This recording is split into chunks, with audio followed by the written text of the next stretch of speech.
Thank you very much, ma'am.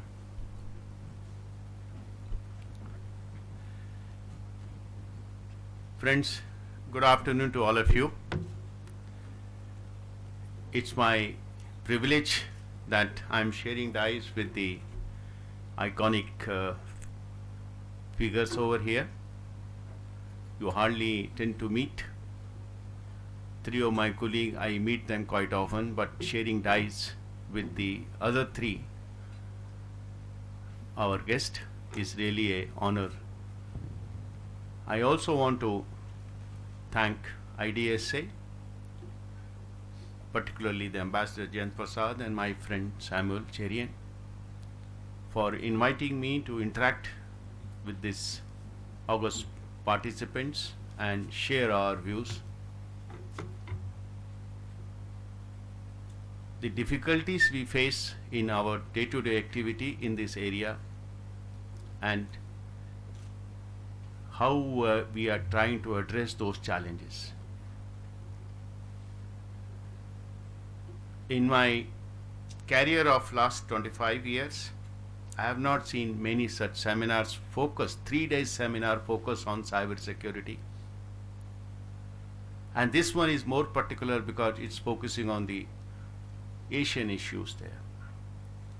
And rightly so, because this is an area which is now a IT area, particularly because the major development is coming on in this area. China and India, they occupy first and second position when we talk about the internet penetration. The information technology proliferation is growing, and the application of internet is growing at enormous mind-boggling rate there. So rightly the conference, this 3-day conference in India, focusing on the issues on the Asian part. As all of you know that internet is become a very reliable communication, mode of communication. It has changed the entire world.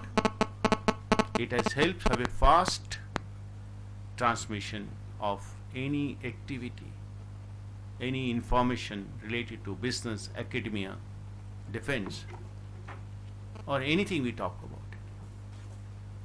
Lot more new technologies have emerged in the last 10 years.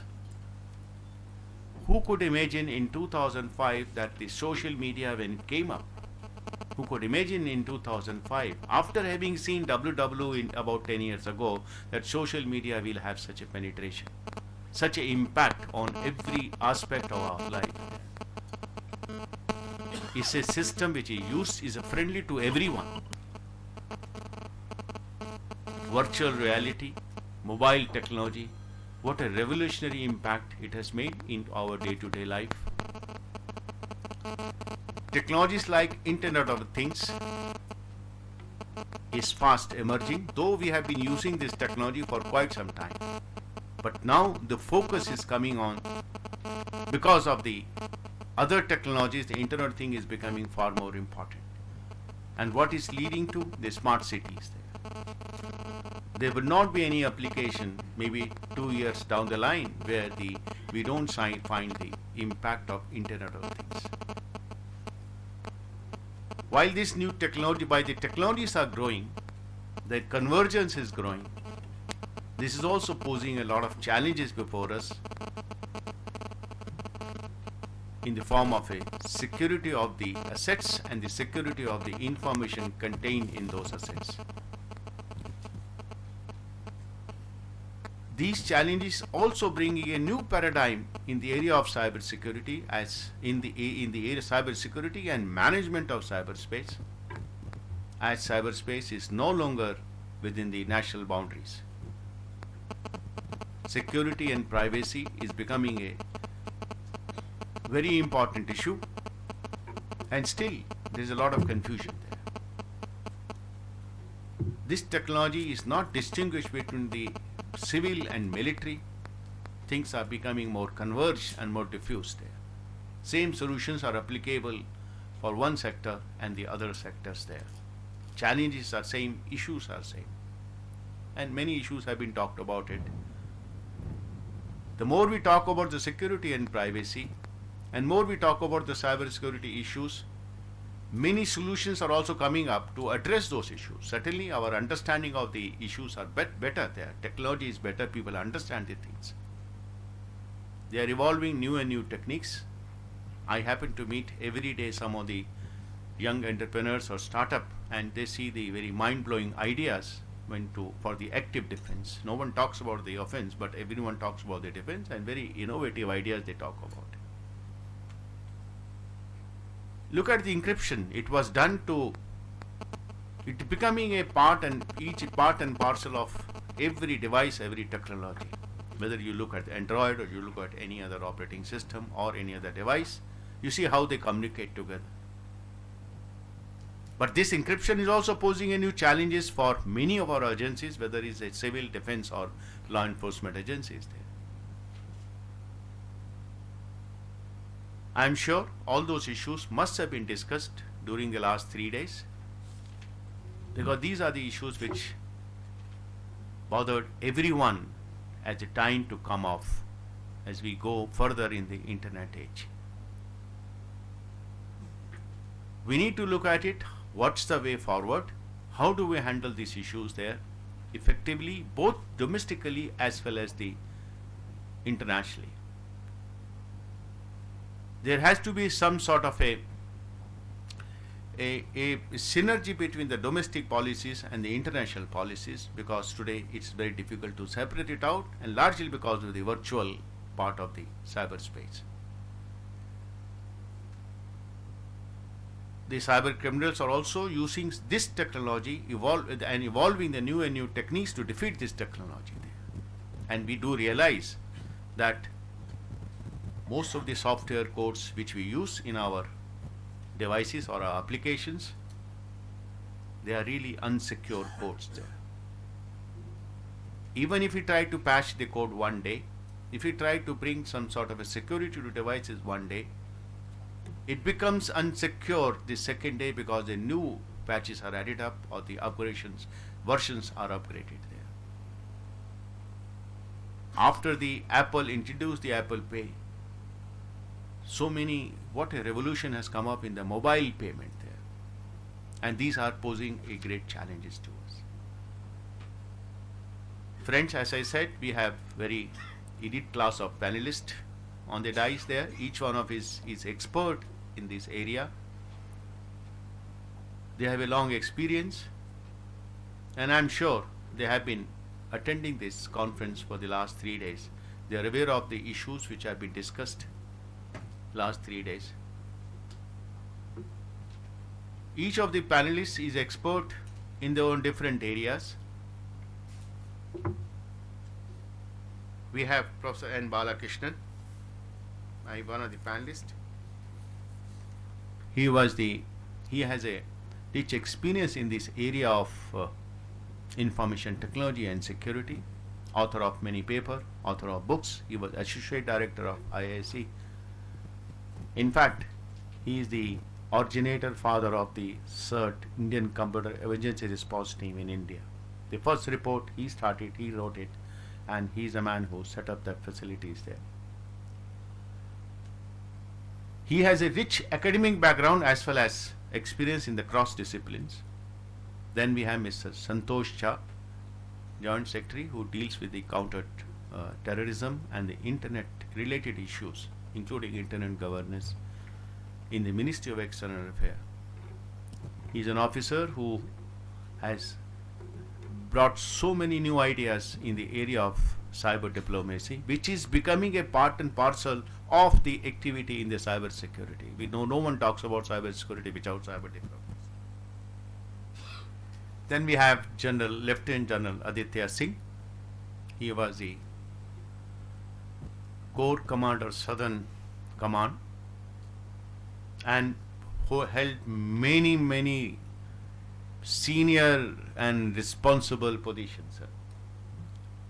His experience in the area of defense and in general is no match to anyone.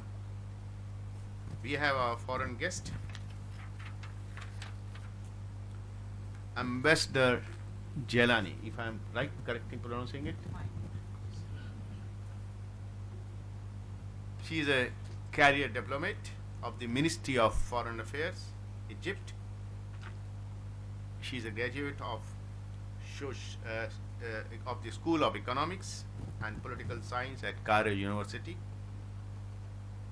and she pursued the graduate studies at the Wilson School for the International and Public Affairs of the Princeton University. Again, a person who is well versed, who has worked so deep in this area of cyber and internet. We have Dr. Greg Austin. He is a professional fellow with the East-West Institute in the New York, who I don't think everyone will be aware of the East-West Institute and the publication which they bring out, the active participation everywhere. He is also visiting professor of the Australian Centre for Cybersecurity at the University of New South Wales, Canberra, at the Australian Defence Force Academy. He brings the lot of experience and richness from the defense point of view. And then we have Dr. Amar Jaffrey. He has over 40 years of experience in governance, digital forensic, information technology, security, education, and philanthropy. I was talking to him. In few minutes, he could reflect the depth of the knowledge which he has brought to us in this panel. So I welcome all the panelists, and we request all the panelists for give their views for 10 minutes, and then we open the discussion for questions and answers. You can address each of the panelists here who will have to answer their question, and I think after 40 or 50 minutes, let us make it a more interactive session, because everyone is touched by the issues relating to cyber security, and all issues are there. I don't want to talk about the issues which panelists will talk, and we will take it up when the interactive session comes up. Thank you very much. I request start with Professor Balakrishnan to using his academic experience.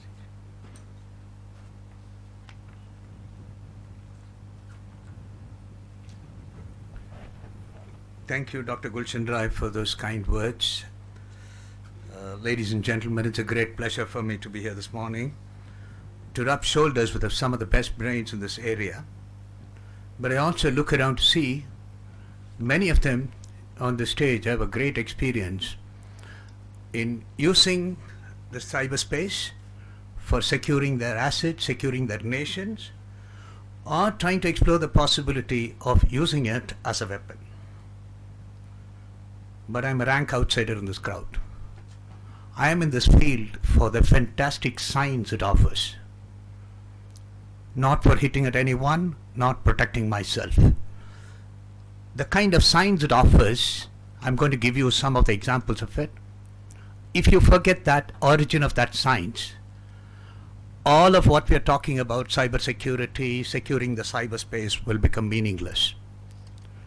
Why does this happen? If you look at it, the first thing, in computer science, there is a concept called the revenge of silicon. God, when he tried to create all of us, he preferred carbon. But when the man tried to do things, he actually made all his things made of silicon. Both of them belong to the fourth group of the periodic table, the same table. So silicon at some point of time is a cousin of carbon, was always feeling a bit left out, and then kept on telling God, I will do as much as what carbon does. He said, no, you can't do that, because with carbon I can make a very complex network like the brain, 10 to the power 21 nodes. And I can also make less than 50 nanometers an influenza virus. Silicon said, wait, the Moore's law is going to come to my rescue. Today we can make silicon objects which are much, much smaller than the God-made viruses. We also have a humongous amount of networks which are more complex, including the Internet of Things that Dr. Gulshan Rai alluded to. It became so good that it was also more complex than what the God could make. When this was going on, Silicon said the best revenge that I could take is to enter the carbon system that the God created. So you started having silicon implants, cochlear implants, many of them. So then finally you found there is a little bit of little bit of silicon in all of us. Of course, when we all die, we actually become silicon in any case. So the way by which it happened was slowly the internet it has to reach when silicon objects start mimicking, like the carbon objects which is society. The birth of that is the social network. And if you look at the way by which the social network started, it's just that. And when the social network started, the barter between the real world and the cyber world became extremely porous. You cannot live without looking at the email, looking at the WhatsApp for a few days. If you're left in a small village in India, I think you'll go mad. The youngsters today are born, as soon as, they keep going around always with a cell phone here. I think the future generation of the kids might be born with their hands like this, or probably a SIM card stitched into them. So when you look at this, you start looking at not the cyber network of people or social network of people. You also have a social network of computers. One computer does not infect another one unless otherwise there is a connection between the two of them in terms of some attribute. Just like you and I cannot talk to each other if I do not share something in common. So if you look at this in this world of what Ray Kurzweil says is the singularity, I think understanding the porosity between the real world and the cyber world is the most important thing. It is not the securing the cyberspace that's important. Nothing would happen if the entire cyberspace is insecure. But cyberspace instigated violence, atrocities, and other things in the real space is what is the biggest problem. Look at the way by which botnets communicate. We model that. One of my PhD students' work is to actually understand why a song like Kolaveri, many of the people who are from abroad may not know, there was a song which doesn't look anything great. It was put on the web, put on the YouTube. It became viral, 1.5 million views in 2 days. So, in fact, why does a song like that become viral? How can Ganesha drinking milk in about more than 15 years back, in a few minutes time in Delhi it happens, and within about 3 minutes, more than about 1 million people know. What makes the diffusion of information on this complex network of more than 1 million nodes spread? And how does an active intervention into this will alter the diffusion of information? So friends, if you look at the way by which a long journey that we had taken, I think Gulshan Rai was my partner in all of that for the last 20 years. More than about 20 years back, General Iyengar asked me to give a talk on cyber. At that time it was called network security. The word cyber did not exist at that time. Give a talk at the National Defence College. At the time the topics that we were worried about were rootkit, back orifice, and what you call as the web defacements, password stealing, and so on and so forth. I wrote a paper quite some time back about the web defacement statistics and so on, and the psychology of the guys who come and do the defacement. Today no one does a web defacement, and even if you do it, within 2 minutes I'll come back alive. So the Chinese invented the art of bleeding you to death, stealing industrial espionage, stealing information, and creating a huge bunch of botnets alive. Everyone followed it, and it's a humongous thing. Now the threat that the botnet will be unleashed to create what you call as a DDoS attack, or and it could be traded off in the underground, made not the death as a fearful thing, the fear of death as the most feared one. So now information security, cyberspace securing means different things to different people. Corporates want their network to be secure, so they work at network security and information security, and governments want something else. But the most important thing of the future, my understanding of the entire thing, is probably the cyber media instigated terrorism in the country. And because of this, no one can deny the great advantages it has brought.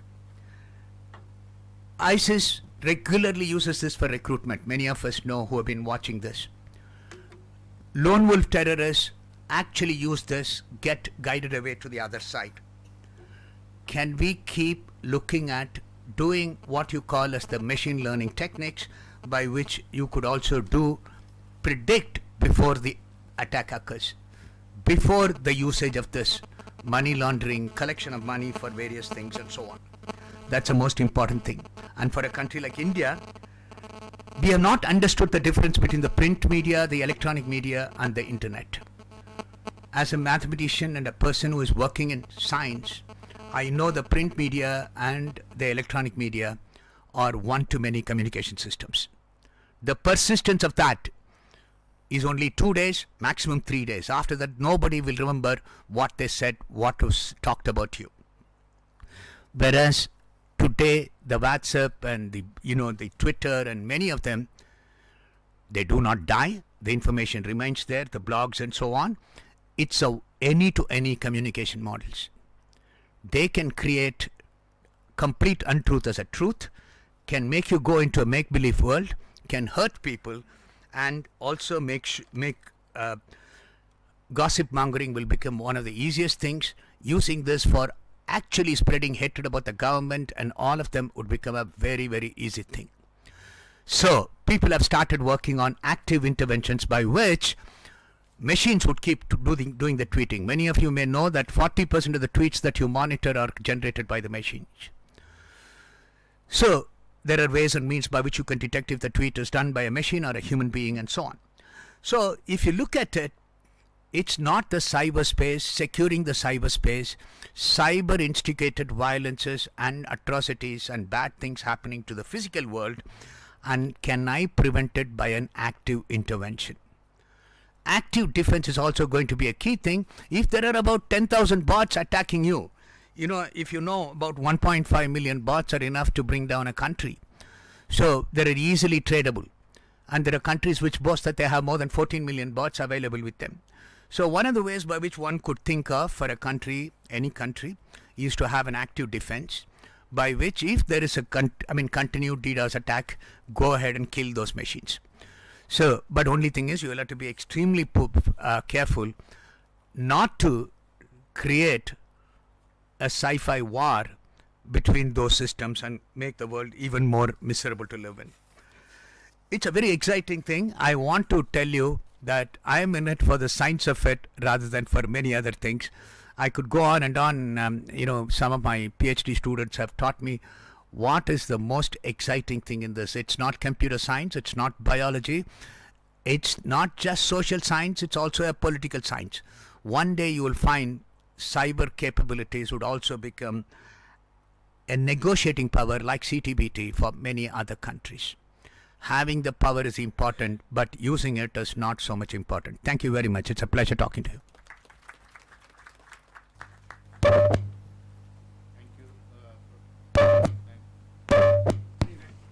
Thank you, Professor Balakrishnan. May I request the Ambassador Kelani to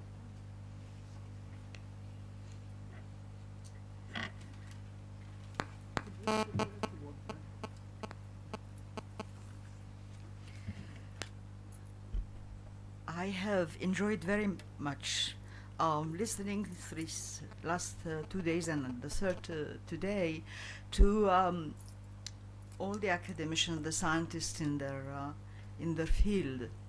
And in my line of work, we love to listen to scientists and professionals in their field, because we take it from there and move ahead and see what are the implications and the consequences of what they say. So we do not really get hung out on whatever it is that is so important for them and they seem so enthusiastic about. We think of what is going to happen next. I think those of you who have worked in the diplomatic corps know the way we think and act. So let me raise a few points with you, raise a few a little bit challenging questions that I've been getting into my mind these days, and see where do we go from there.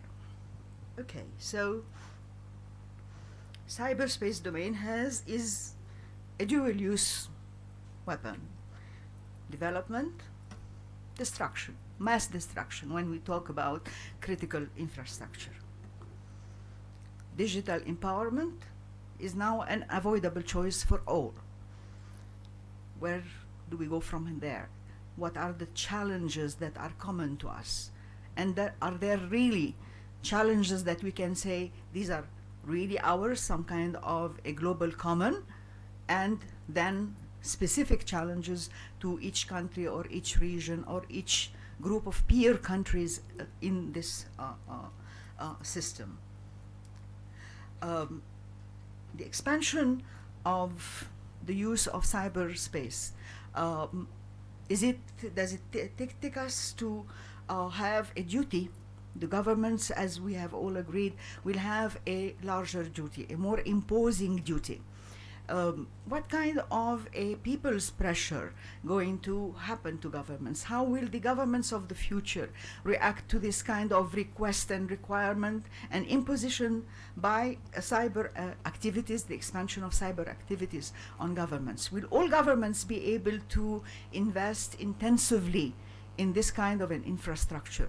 Would they see it useful when a tremendous pressure now is being put on governments to cut down on expenses, to cut down on investment, and that the private sector will have to come intensively? How do we bring along this kind of a conflict between private sector and the public empowerment for this kind of a sector? It is very important to know that now we will have on the internal, again, the sociological impact of that. Do we need really to start rediscussing democracy? Democracy was open society, freedom of speech, freedom of information, and so on. Are we going to continue with this concept of democracy? Is it really applicable in a world where we are talking about attribution, the distinction of particular enemies that we don't see most of the time?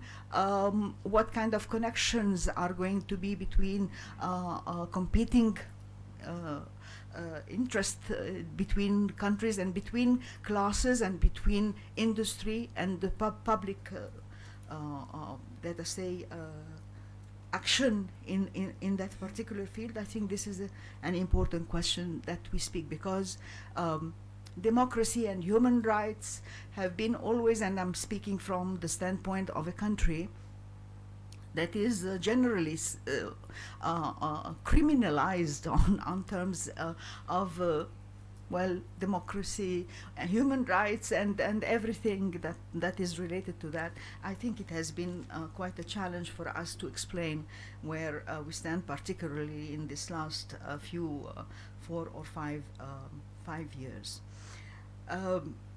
Now, the way I see it is that countries, again, that have been kind of classified between, first it was the first world, the second world, the third world, and then we have gone to the developed globalization, developed countries, emerging countries, developing countries. What is the next step? I mean, when we talk, yesterday, I think Greg Austin mentioned the middle powers, and he mentioned France and maybe some other countries. And so and I look around and I look at my continent, Africa, and I say, where do we fall in this? How are we going to classify countries? So I can see that the range of difference and differentiation between countries is going really to create a problem. It's going to create a problem because let us say, the alliances that we have seen established between China and Russia. These are established alliances between peers. But where are the others going to fall? I think this is going to be a very crucial question in the very near future, as I can see it. That will entail also that regional alliances, the regional partners, will have, under any circumstances, we'll have to review that alliance. Are we developing together in the same fashion, at the same rate? Are we synchronizing our actions in the different fields, economic, military, in whatever realization? And then the more critical question would be between the regional foes. And I think if you can just imagine for a second what is happening in our area, starting from Tunisia all the way to Iran, I think that this is becoming some kind of a nightmare scenario for us in this part of the world. Now I'd like to move to the international scene and the international forward-looking in this. The kind of instruments that are regulating this cyberspace relation is not really synchronized. There are a lot of agreements, but they are parallel. They do not kind of intercross at any point, and this has to be looked at carefully. And but we have to empower those who don't have the means. We have to empower them. And I think part of the problem is the lack of what I might call the cyber lingua. I mean, people talk about cyber in different terminology, in different directions, from different vantage points, and it doesn't make life very easy for those who are against. So I think there is a moral duty from countries, particularly I look at Asia as a powerhouse or a major hub for assisting countries that are not empowered enough, that do not have enough in this area. I see China having a fund for Africa, $60 billion, I think, over the next 5 years. I see a Japan-Africa fund. I see an India-Africa fund. You had the summit a couple of months back. So I think there is a role here, an important role for Asia as such to play vis-a-vis particularly Africa. Now I want to close by two other major points. The military. And I think that are the major stakeholders in this whole gamut of cyber activities and cyber differences. How do they see themselves going forward? And I think different armies have different doctrines and different disciplines, and have also different sources of arms, and that there is some kind of race in the business of providing arms to different countries. So how are we going to do that? You would recall that during, for example, the last few weeks during Syria and the United States and Russia sitting together and trying to set, kind of path for their military intervention in that particular part of the world. So, if these two have to do this talking, what about the others? The point that I'd also like to is what would be the role of diplomacy in a world where cyber really plays this very important role. We have seen, for example, cyber being used by non-state actors, proxy actors, anonymous actors. It's becoming more complicated. It's becoming, the kind of, when we say secret diplomacy or private diplomacy, so all is almost now on track 3. It's up there. So it is a difficult issue. So I think we should think about what it would be the future role of diplomacy in the kind of relations that are between countries, between different parts of countries. Thank you very much.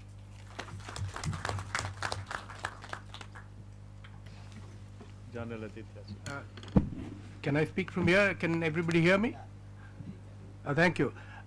Firstly, thank you, Gulshan, and thank you, IDSA, for giving me an opportunity, and especially in this session, which is the way forward. And I'll flag 4 or 5 issues on how we can go forward. But before that, I'd like to just, from what Dr. Balakrishnan said about the viruses, I'm an eternal optimist, and I feel the world, and if you all look at it, the world's a much better place today than it was 5 years ago. And it will be a much better place, I am confident, 5 years hence. And if you look at it historically, the horrors of the 20th century, the aspects like the World War or the 27 million people who died in Second World War, is unthinkable today. He mentioned something about viruses. Now, when the smallpox, Dr. Salk invented the smallpox virus, it brought so much benefit to mankind, but at the same time, there were mutation and other aspects which could come into place, and the same virus could pose a great biological threat. But the world has overcome that. We heard of swine flu 5 years ago, we heard of Ebola last year, we now have Zika, and the world is beginning to cope with it. So the point I'm making is that please be key, that benefits of cyber will far outweigh the pitfalls, and the world, I am confident, will learn to handle these pitfalls. Now, one of the ways of doing that is spreading the awareness. And I think all of us will agree, who have been in this domain, that the kind of discussions that are going on in the world on matters cyber has increased exponentially over the last few years. You know, Dr. Gulshan Rai and Dr. Balakrishnan said it was earlier network security. Today, they won't have time because every second day there is some conference on cyber. So the fact is that this awareness is increasing, and this penetration of the pitfalls or the dangers is reaching, and surely that will bring about this cooperation. So one of the ways forward is continue in this effort of increasing awareness. A lot has been said over the last few days. I was here for the first session but couldn't. And since I'm the hidden member of this panel, because I don't find my name even in the panel, I thought I'd bring out some new issues which were hidden. The first aspect is the way forward is confidence building measures. And in that, may I suggest that since we live in a world of cyber ambiguity, statement of doctrines or policies by countries can bring about confidence, because a person states white and black, and we've got the Indian National Cybersecurity Policy, but if you have a doctrine or a white paper, it lays down the red lines. I think our friend from Pudong University, Kalong, had mentioned about deterrence by denial and punishment. Now that, so if you have a policy, at least between states, it's very clear. A simple example is definitions. We say, oh, what's the definition for cybersecurity? There's no laid down definition in the world. Or what is the definition for offensive cyber war? You know, there is so much ambiguity, but if each nation decides, this is what I consider, you have clarified your position, and in some ways that can go towards building confidence. The second aspect we have to understand in the way forward is, how do we go ahead? Now, the experience, or my limited experience in matters cyber, as in others, is that the bilateral way is always preferred over the multilateral way. So, because you have various dyads which are at work in each nation, your threats are different. There is possibly these, not every nation in the world faces multiple threats. These dyads it may be simpler to tackle it on a bilateral way and then expand it to multilateral, because the moment you go on to multilateral forums, everybody wants to protect their turf. Prioritize what is most danger, and here is something that it hasn't been covered.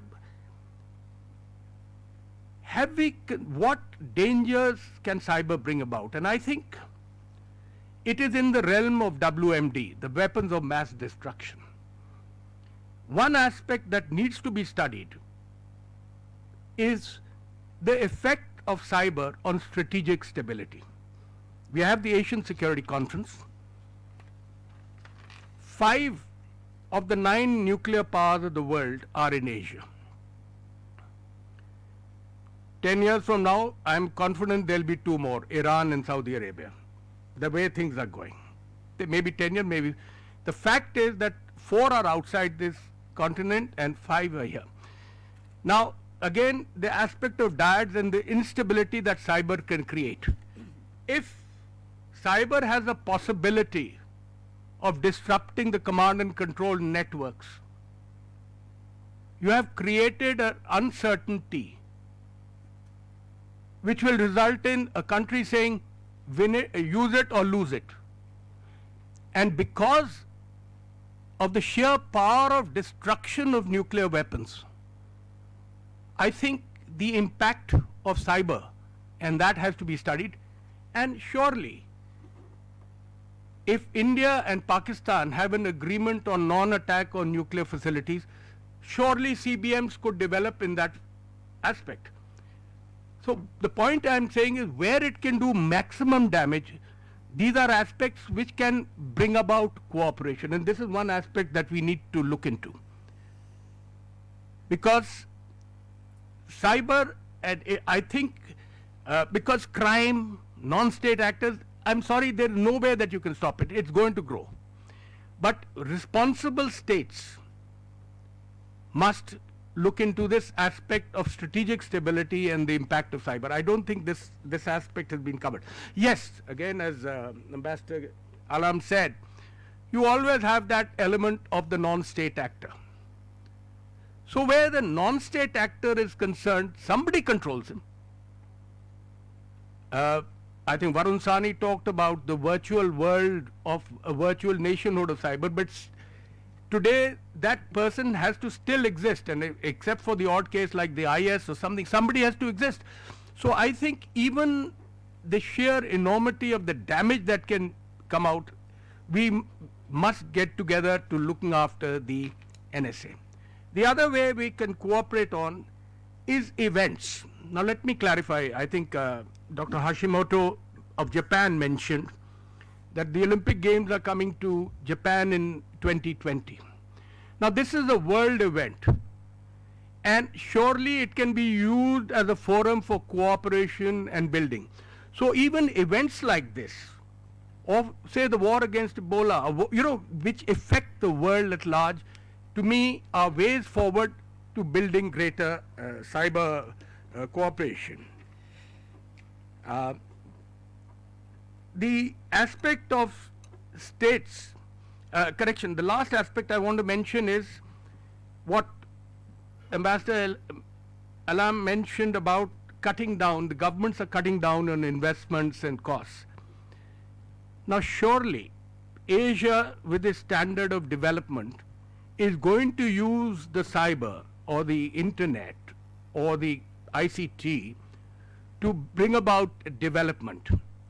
Now if, for example, if you have a program for Digital India, surely other countries will have similar programs for benefit, and we can, I think, make an understanding that, look, this is of benefit to vast humankind. And just as the Geneva Conventions came up almost 60, 70 years ago, surely there will be some conventions going forward. You'll never have a perfect solution because this world is continuing to evolve, but some of these aspects must be considered so we have a multiple pronged way forward and at least ensure a kind of balance where we can, the benefits always outweigh the pitfalls. Thank you.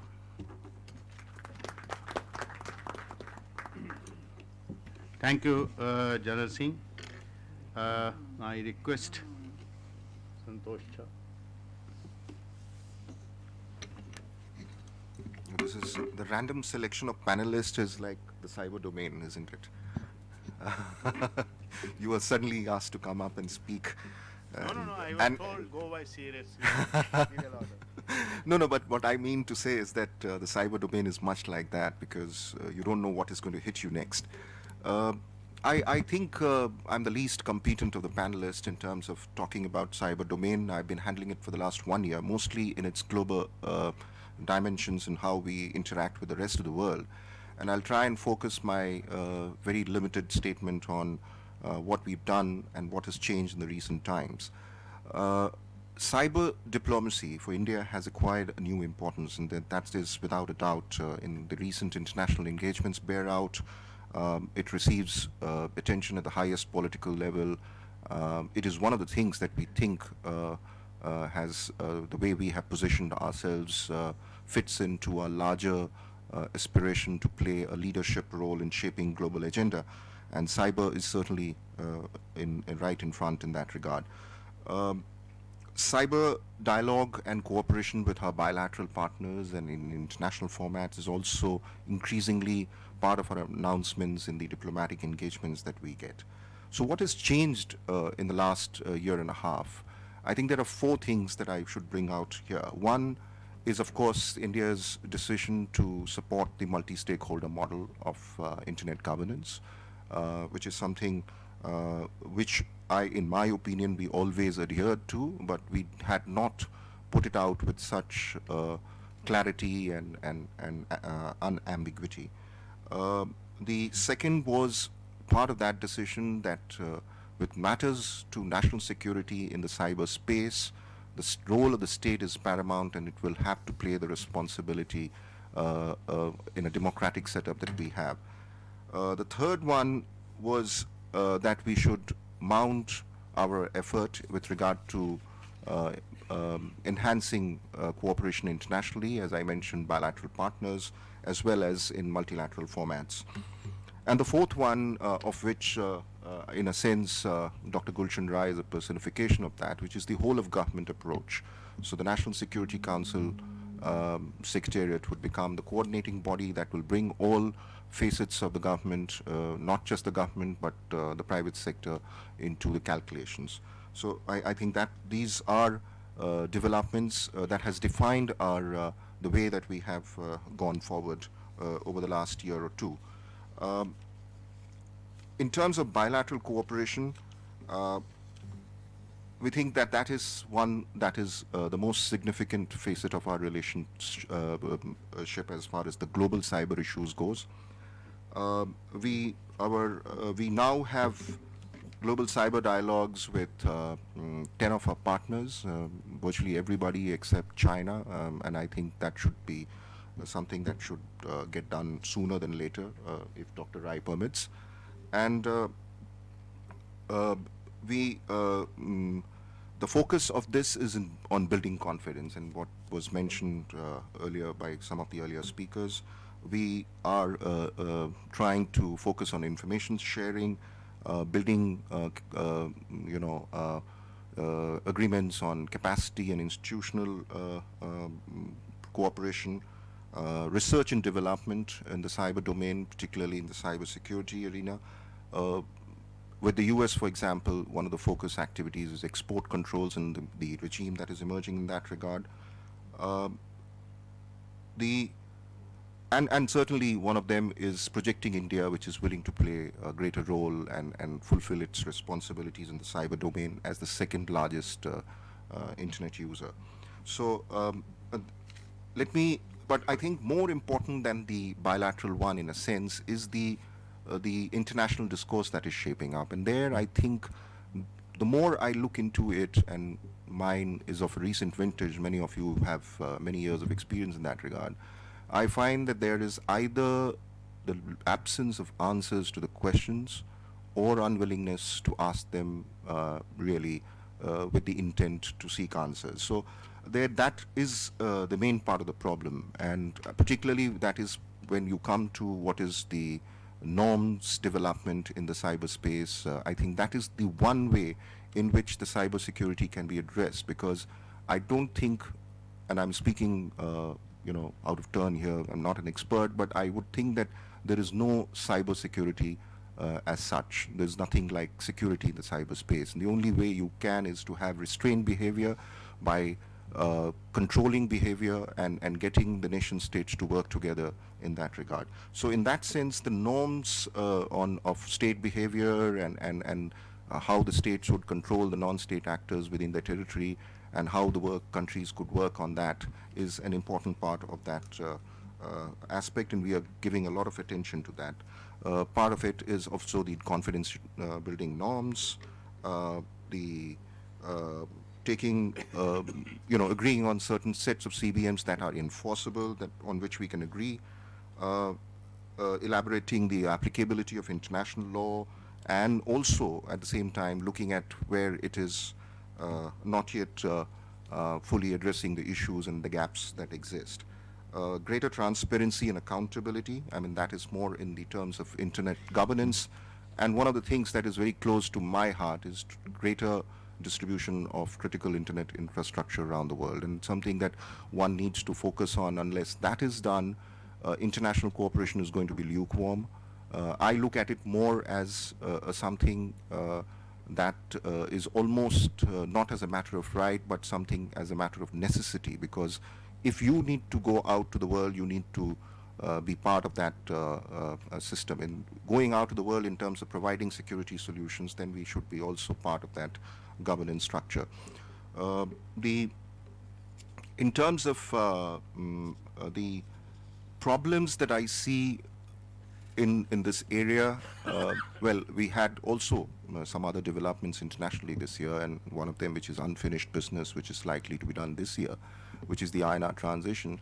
And we had very intensive engagement in the World Summit of Information Society under the UN framework, on which India has actively contributed. But looking at where the challenges are in terms of international cooperation, clearly, unfortunately though, there is a kind of two camps developing in the cyber domain, and there's that Western democracies talking about in a particular manner, and that on the other hand you have the groups led by Russia and China which talk about multilateral system of governance.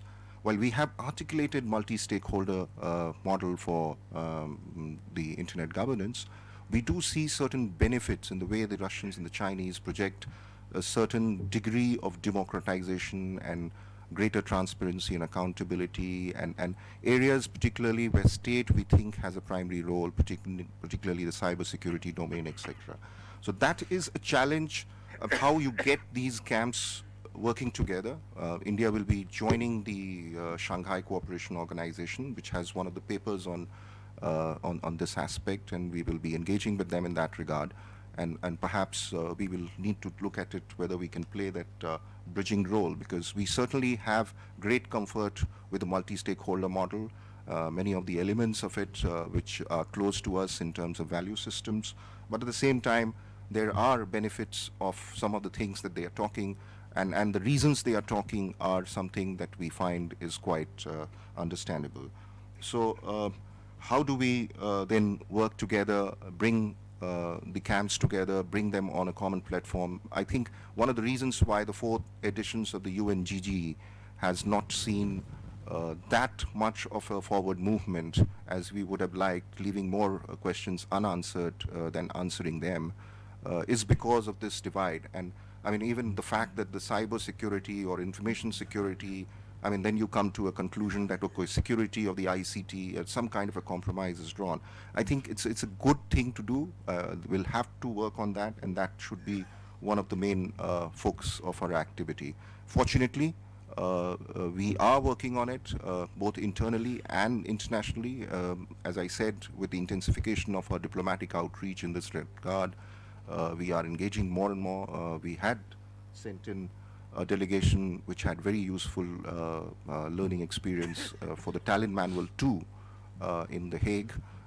We will have a delegation going to MIT where this entire spectrum of cybersecurity norms building is going to be discussed at great length in an academic environment. We are trying to build small units within various think tanks, encouraging them to come out with proposals in that regard. And I'm glad to say that we have already with the initiative of the Ministry of External Affairs, a small task force within the government working on these aspects. So I think I'll leave it at that. I would like to be more engaged in the questions and answers, but I think there are other experts and we are short of time. Thank you. Thank you, Santosh. I request Dr. Greg Austin to. Thank you, Chair. Good afternoon, ladies and gentlemen. I'll limit my remarks in this session to the subject of cyber-enabled war, which is the topic of the presentation I gave. I think other speakers have covered other ground very well. And the main point I want to address here is the question of the security dilemma. And this is the proposition that as one state builds its own defensive security capabilities, this can create the impression in another state that the second state's security is thereby threatened, causing it to increase its own military capability. And I think that the security dilemma is one of the big questions that have not been addressed in many of the international consultations and discussions around the security aspects of cyberspace. And I'm really heartened to hear that quite a few people this morning have said that governments are not asking the right questions, that governments have been too slow, they don't want to answer the questions, and that progress in the GGE has in fact been too slow. And that's certainly the view of the East-West Institute. It's laid out in a paper that we published early last year. But I'd like to excite you by reference to a fact. In October 2014, if I remember the date, the Russian government announced that it was moving cyber defence troops into its strategic missile forces. So in October 2014, the Russian government announced it was moving cyber defence forces into its strategic missile forces. So why was that? I was a bit surprised to learn that they didn't have cyber defence units in the strategic missile forces. I was even more surprised when I saw a photograph of the computer that the alleged cyber defence trooper was using, who was going into the missile defence forces. Of course, it wasn't necessarily a reliable and authentic photo, but it was not a very modern computer. So what this means, in effect, this announcement in 2014, is that Russia is a long way behind in some aspects of preparation and planning for the cyber aspects of what you might call nuclear war planning. And I think General Singh's observation that this is a very important issue is right on the money. It's one that I had decided to talk about independently of knowing what General Singh was going to be talking about. General Singh is correct to point to the issue of strategic stability. This is one that has been addressed in the United States. There's a group called the Conflict Studies Association put together a very good product on this several years ago, led by some of the people in the United States whom I respect most in the field. It raised more questions than any diplomatic activity has subsequently addressed. And I really invite you to contemplate the ways in which the growing cyber military capabilities of the United States, the intended growth in the cyber military capability of China, and the almost abject weakness of many other states relative to those two countries, whether that creates a security dilemma at any point among those states. And it clearly does create a security dilemma. But first, let me just go back a little bit to the US-Russia case. And I didn't talk about it much in my presentation. I didn't talk about it at all, really, the other day, but we can allude to the agreement between the United States and Russia to set up a cyber hotline within the framework of the Nuclear Risk Reduction Center between the two countries to help avoid misunderstandings about cyber activity that might affect the command and control of strategic nuclear weapons. So this is really important. It was a little noticed diplomatic event at the time. It really hasn't had the play that it needs to have had in terms of a great achievement in cyber diplomacy. But there hasn't been much discussion around what that really meant, and how important it was, and how it ties up with the work of forums like the GGE or bilateral forums.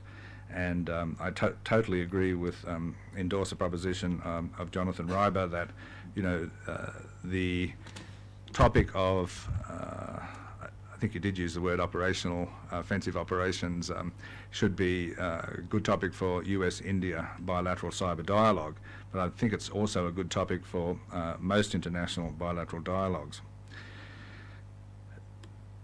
Now, I'm not talking about something called cyber-enabled war, which is a highly remote possibility in my view. I don't expect cyber-enabled war between states anytime soon. I don't expect nuclear war between any states soon. But it's quite clear, as General Singh suggested, that the planning for cyber capability as an adjunct to the conduct of war and to the conduct of nuclear war has an impact on the strategic perceptions of all countries that might be affected. China believes that its security is deeply degraded by the United States' superior capability in cyberspace. China believes that its capability for nuclear deterrence is deeply affected by United States' superiority in military uses of cyberspace. That has to have a practical implication in policy and diplomacy. It has to be worked out somewhere. China has not been prepared to talk about this subject and put it into writing in the same way that Russia has. And if we look at the Russian military doctrine, the two latest issues, 2009 and 2014, if I have the dates right, are really important for revealing how the Russian government views the impact of information operations, cyber capability on strategic nuclear stability. I won't try and recount the exact language here, but I would just refer you to those. So the questions that the existence of cyber capability in one state or another that augments offensive nuclear capability, nuclear weapons capability, is true not just for the United States or China or the United States and Russia, it's true for all adversary nuclear pairs. So a couple of countries come to mind, India and Pakistan, but there are others. So so this question of the way in which some states view the impact of cyber capability, the ability to impact command and control of strategic nuclear weapons, is not just a question for this or that country. It's not just a question for the adversary nuclear pairs. It's a question for the whole world. So what's the way forward on this? Well, I think we've heard some critique of existing international norms forums, and I think that that's more than justified. But I also think that Amit Sharma, when he gave his presentation, one of the little gems in his presentation was the observation that maybe traditional multilateral forums are not appropriate or not useful for governing what you might call development of the international ecosystem when we think about war planning for cyber-enabled war. So we do have to find an answer to this. Governments do have to start answering this question about the impacts of cyber capability, advanced cyber capability on nuclear stability. They do have to start asking questions about, the United States definitely follows a policy of restraint. I can support Jonathan in that. I can offer an interpretation of different parts of history where that might be interpreted differently. But I think what has to go along with a policy of restraint is an understanding of what constitutes cyber sufficiency. Offensive capability, what is strategic sufficiency in offensive cyber capability. So as the United States Cyber Command or the Chinese Cyber Command or the Indian Cyber Command goes forward to develop offensive cyber capability, what's the concept of sufficiency so that you don't provoke the security dilemma of neighbouring states? So I think the answer is not new multilateral negotiations. That would probably be the worst place. I think the answer is the sort of recommendation that I had at the end of my presentation on the first day, and that is we do need some sort of international cyber warfare studies centre where we can begin to build an epistemic community around around debate on what these things might look like and what they mean. The possibility that we would ever reach any agreement, even between any bilateral pair, of somehow limiting cyber capability as it affects the deployment and possible use of nuclear weapons, that will never happen. So what do we have to do? We have to actually talk about it and try and understand what it means. And I think this sort of, in a sense, non-European, non-American, but globalized International Cyber War Studies Centre is the way forward. Thank you.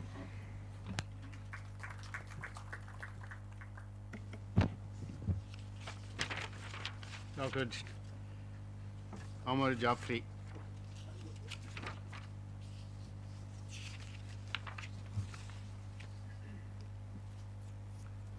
I think firstly we should thank IDSA for giving the opportunity.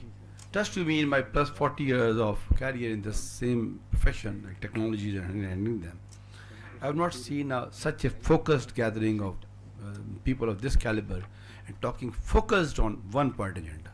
So I think management of IDSA deserve a joining. This is very important to convey to you, sir. This will continue. I think I am a sandwich between the question, answer and lunch, so I will try to be quick. Power of internet, I think for the last years we are listening about it. A lot of technologies have been discussed. High level talks have been discussed. So I will not repeat that. But there has been a linkage between the development of societies and the use by the criminals. If you look back 400 years, you know, the first hacking of telephone system, which we call phreaking, took place after 6 months of his invention. So this is nothing new. We should accept it like it. We should accept it like it. So criminals, terrorists are using the cyberspace for the same purpose we are using it. So we should try to find out how we can combat with them. I think secure internet for sustainable development is a global agenda now. Unless we will not focus on use of internet for health, for education, for disaster management, for climate change, name anything we like. I think the security will never get the attraction of the governments and the civil society. Governments alone cannot handle this situation. After staying for so many years in the government, I can safely say it. A public-private partnership has to come forward. Use of internet by the terrorists, by the criminals is obvious. We are all expert on these things. People sitting in this room knows much more better than me. So I will not, but since it is there, so we have to find out the ways and means, and especially the way forward, how to combat with it. We are operating in a world of unknown losses, unknown fears, unknown characters, everything is unknown. Which is going to hit us next? Everything is unknown. So in this era of unknown, we have to find some knowns, and that's the challenge to all of us. We have to take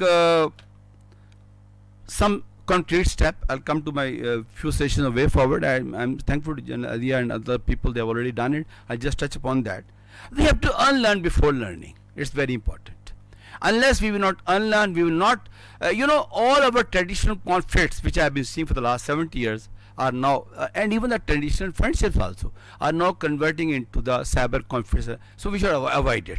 We should start from the very scratch, take some baby steps, which we call normally confidence building measures, and that we should start. So if we are not part of the solution, we are part of the problem. So all of us should try to be, not to become the part of the problem, we should be part of the solution. The first recommendation from this forum, I really value this forum a lot. And I will request the management of IDSA to repeat it the way it can be, maybe virtually, maybe something. So it is very important. Partnerships. Unless this morning somebody was presenting, I don't remember the name, that the 13 or 14% is technology, remaining is its use. So we are all focusing on technologies. So we should take into account 4 partners to my understanding. One is the government. Government is a stakeholder in every country. Without government you cannot move anything. And second, the universities. There is a talent. Academia is there, students are there, master students, PhD students are there, and they are very focused about it. Third is civil society, which we called NGOs or CSOs, whatever you call them.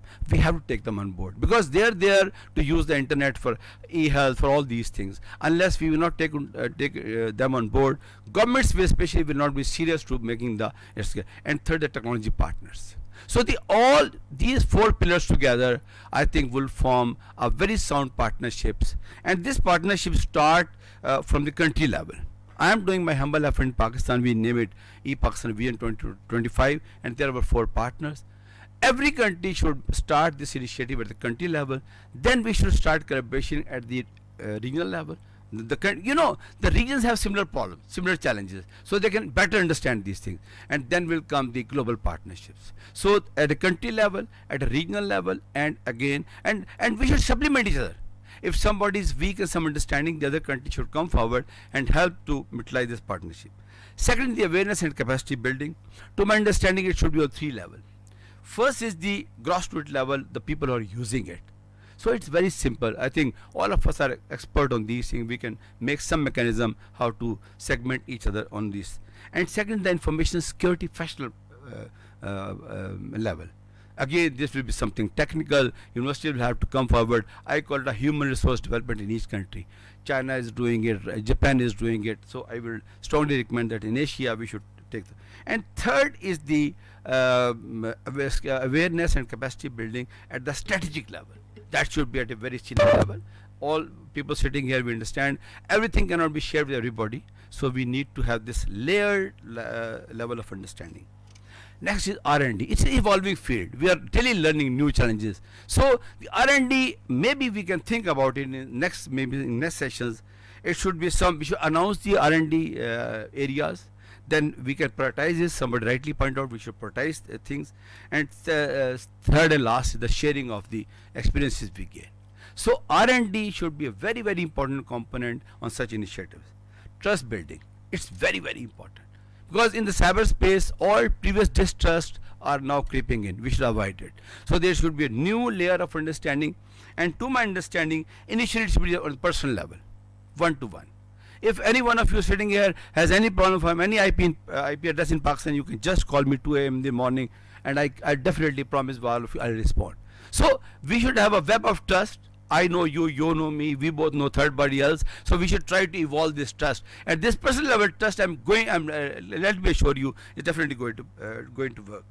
And the second level trust should be in the area of domain usage, let's say health, education. If some country is good in e-health, it should help the other country in helping these things. And third should be at the joint forums which are already working. For example, ICANN, ISOC, ISACA, all these international initiatives are already working.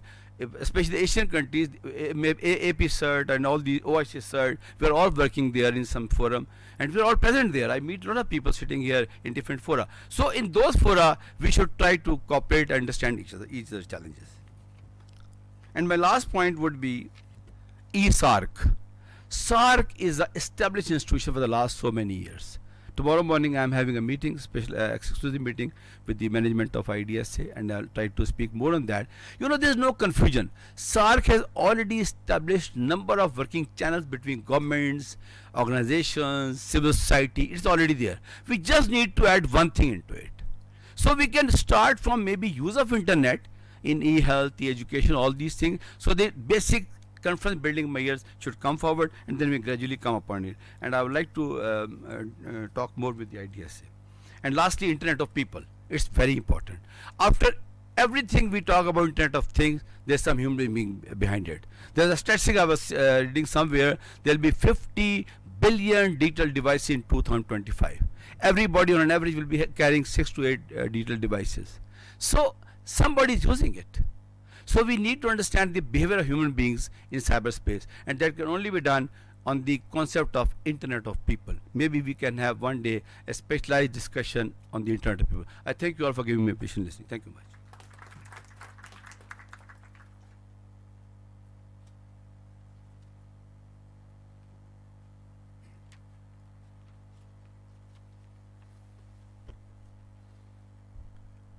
Thank you all our panelists here. I was very aptly listening the panelist, and I was trying to see which were the 5 biggest threat the world face in 2015. And I was jotting down when Madam Lata Reddy called me somewhere around January 16. The first was the ransomware, where the information gets encrypted and somebody calls you and say you do 1, 2, 3 and then your information will be decrypted. The second part was the heartbleed as well as the shell rock. These were the bugs which was found to be in almost in every encrypted system, as a result of which information was passing through some channel somewhere. Every software, I used to ask in India, do you use the heartbleed? People will say no. But then I say, from where do you use the SSL? He says is open source, and that's the heartbleed. The third thing came up, the espionage and the warfare.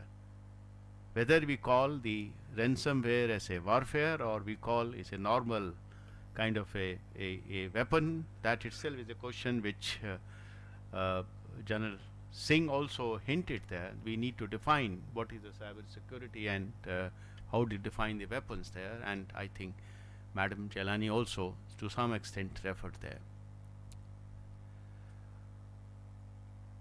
Like this, there are other issues are also which has happened last in 2015. So a common person or a government wants to know what is the way ahead for that, and I'm sure each of the panelists has tried to suggest their own way, because these are the issues which impacted the domestic country as well as the internationally. Ransomware can be from anywhere else, espionage can be from anywhere else, cyber weapon can be from anywhere else, and other things can be from anywhere else. These are the issues which bothers a common person. These are the issues which bothers a nation or internationally. Yes, a lot of things has happened, but this is one area where the so-called the big countries who are technology so superior, they are also not sure. And I have seen in the last WSIS, Mr. Santoja will witness me, the negotiation which happened in the United Nations, how the G77 countries control the Americans and European countries in deciding or in largely dictating their own terms in the WSIS agreement which was negotiated, and I'm sure such things will file in the UNGGE also. The important point which comes for us is that multi-forum stages has to be used for a larger, broader consensus, and actually is a bilateral, which General Singh said, which has to be used for the sorting out the issues between country to country or between country to country. The government role, my friend Samiran Gupta is there from ICANN. They have driven away the IANA transition in the name of the multi-stakeholder, but here is the issue, and I find many forums where they're talking about the government role and they say government should take a lead role. I think you should take a note. Now you have driven the ICANN transition, but the government role is becoming, we need to define, ultimately the policies need to be implemented by the government. They have to address the issues there, and rightly an issue has come up that we need to define who will define the public-private partnership, with Mr. Jaffrey mentioned about it. So I think the government role is far more becoming a issue, and we must define what is the role of the government and how do we enter into public-private partnership. And then there are issues of awareness, capacity building. When I was jotting down these 5 issues, I tried to see what all we can do to handle such issues in future. And I find list of 26 topics on which we need to create a skill there. And I try to look at the facilities in and around India where these facilities can be found. I find that none of the university you may call about Carnegie Mellon or Stanford or Oxford, none of them was able to provide the capacity building in all these 25 or 26 area which need to resolve these 5 biggest threats which people find with world witness in 2015 there. So capacity building is one area where we need to cooperate, and this is the issue we need to define. These are the larger area we talk about, but we need to define the nitty-gritties, how we'll do about it. Awareness, research and development is another area. Now everyone used the word active defense. Someone meant active defense means offensive also, that how do I defend? Defend means I attack on somebody else also. So these are the issues which in the research and development comes up, and we need to define there. Anyway, we'll summarize it. Now the session is open for the question, any question anyone has.